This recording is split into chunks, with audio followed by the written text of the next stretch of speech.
Welcome to Not Milk Never Milk. Subscribe if you're lactose intolerant. You begin by confirming which recovery path you can use.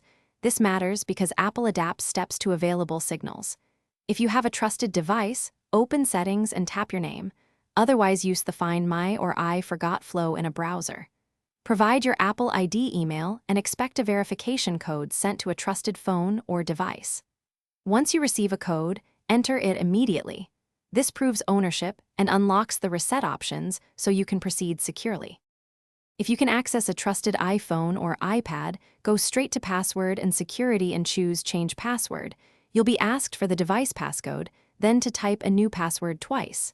If you're locked out of all devices, use Account Recovery via I Forgot. Apple. Calm and follow the multi-day verification prompts. This can include text, call, or waiting for Apple to verify. Make the new password unique and long so it reduces breach risk and avoids. After changing your password, sign into iCloud on each device so services resync. Use the new password for App Store, iMessage, and FaceTime. If two-factor authentication code delivery fails, try a different trusted phone or use a recovery key if you created one.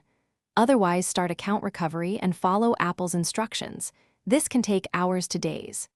If sync problems persist, sign out and back in, restart devices, and check system status to rule out Apple outages before repeating recovery steps.